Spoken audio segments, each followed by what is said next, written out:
once said at the start of the day Scotland would beat France, stick 50 points on them and be level with them at the top of the Six Nations table. Would you have believed me? Yes, I would have. No, that game was crazy. 90-point game, it's unheard of. Especially France, you know what they're like. They're such a big unit, they're such a quality team, and you knew what they were going to bring today. And I think we've done really well to stop it. And we're almost...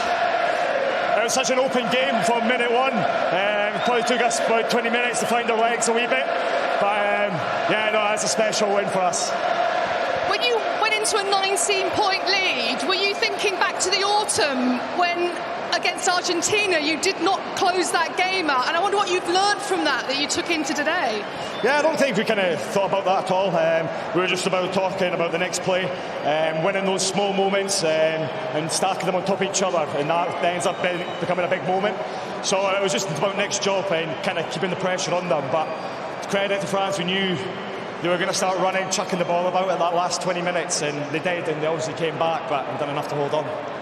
Scotland are in the title mix. Do you believe you can go to Dublin and break your hoodoo against the Irish and give yourself a chance? Yeah, of course. Confidence is right up there, probably the most it's been. It's probably the most enjoyable camp. Everybody's loving life, coming in and playing, training hard, and it's been a really good campaign so far. So it'd be nice to go over to Ireland and get that win, and it's all to play for next weekend. Sure is. Many congratulations to you and Scotland. Thank you very much. Sione, you are level on points with France at the top of the Six Nations table. I wonder, is this your proudest day in a blue jersey?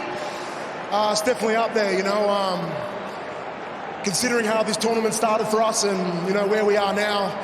All I ask is for the group to believe, and we believe now. And tournament's not over for us, and I just could not be prouder to be the captain of this team at the moment and to play in front of our friends. Thank you so much for coming out today. We couldn't appreciate your support anymore. You mentioned Italy. Given how you started this championship, what's it taken, other than pure self-belief, to get to this point where you've just put 50 points on France?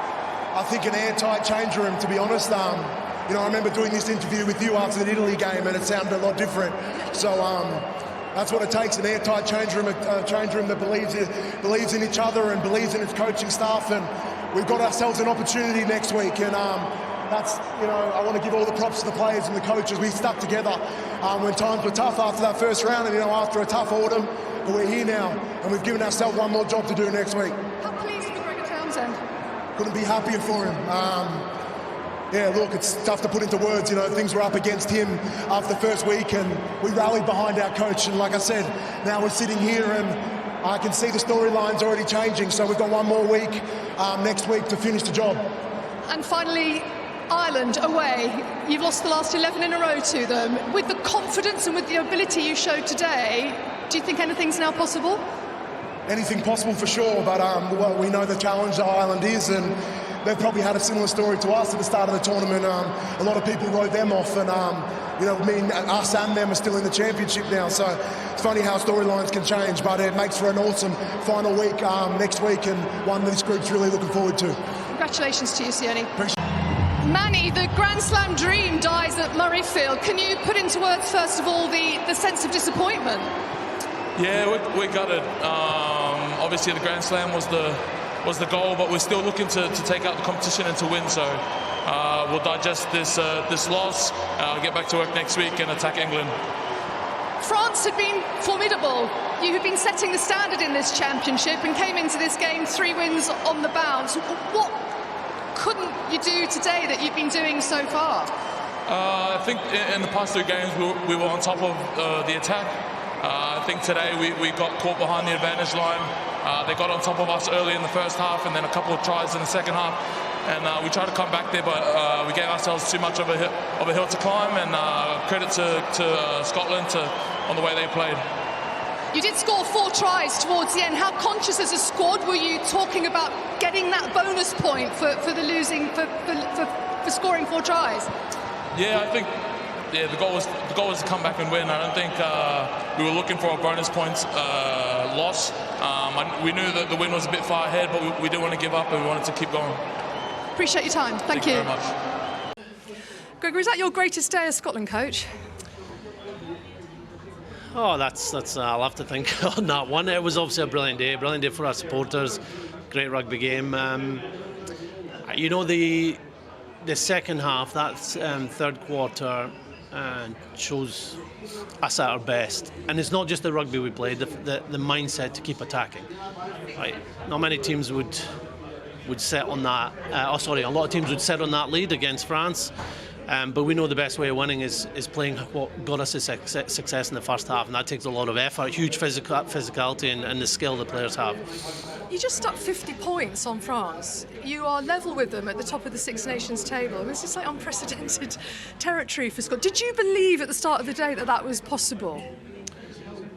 I believed in the team. I believed that the weather being great, the fact that there is going to be opportunities. France playing an attacking game, and I've seen from the players, games gone by and training sessions, that our game is built to create quick ball and put some of our best strike players in the game into space, and they just built on phase after phase, and they grew in confidence.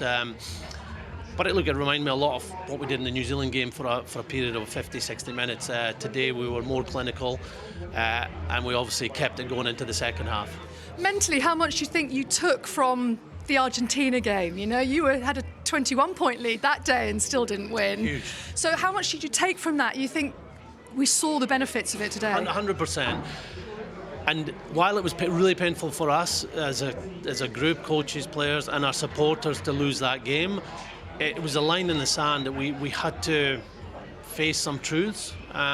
We've been a different team since then. I saw it in Rome, and despite the scoreline, the weather had a lot to do with that. I've seen it in Cardiff, and I saw it today. And you need those painful moments, those defeats, to make you the team that you're going to be.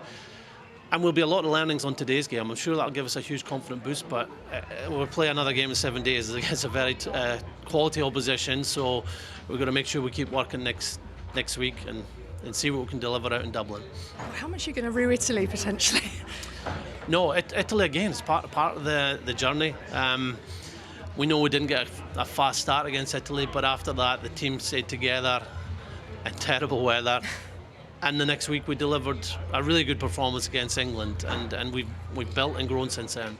And finally, you've got to go to Dublin. Goodness me, you've lost the last 11 in a row. You don't need me to tell you what your record is against the Irish, but there's a Triple Crown at stake. Not one of those for 36 years, and the title. How much optimism is now coursing through this team? Well, it should be. If you get the evidence, we talked a lot about success leaves you clues. So when we beat England, what went into the week, what went into that game to get us that win? And it'll be the same after today. There's a lot of things the players know: contact area, effort, physicality, a good training week, and that's what we have to build next week. In my mind, it's how many players are injured after today.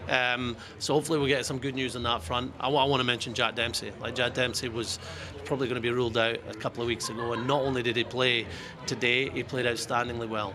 We jam tonight? No. 6-day turnaround for next week. So we've got 1 day less recovery than Ireland. So we'll definitely enjoy our being together, but now we've got something really to go for next week, so it'll all be about recovery. Congratulations, Gregor. Thanks, Sonia. Brilliant, well done.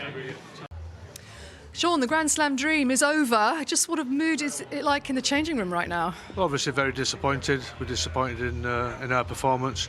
We gave a lot of penalties away, and as we said before the game, discipline is going to be very vital in that game. As defensive coach, I wonder how frustrated you are at shipping in 7 tries. Yeah, obviously frustrated. It has been a team effort for us all this week. So the last 3 games, the defence has been excellent, and we've all been helping each other. From Fabian and William Servat, we've all been coaching defence together. So, obviously today wasn't a good day. When I turned up today and I saw the state of the pitch and the weather and the quality of the opponent, I knew there'd be a lot of points today. State of the pitch, what do you mean by the pitch? So good. Oh, good. So fast. Yeah. State of the pitch positively, you meant, so fast, so quick. Yeah. It's like a lot of modern day pitches. It's one of the reasons there's so many points being scored in rugby at the moment, because the pitches are just a different level to what there was 15, 20 years ago. You knew beforehand that you faced a real challenge here against Scotland. Are you surprised that they were potentially as good as they were and you didn't have an answer? No, I think it was a matter of whoever had possession was scoring tries or creating points, and the possession stats at half-time were 70% for Scotland and 30% for us, and obviously it's very, very difficult to be winning with only 30% possession. Mentally, how difficult is it going to be to pick this group of players up? Because they can still win the title. No, we're still the favourites to win the title, I think, because we've got a home game against England, it depends obviously if Scotland win in Ireland, etc. But we just have to look after our own game and get a 4-point win first, and then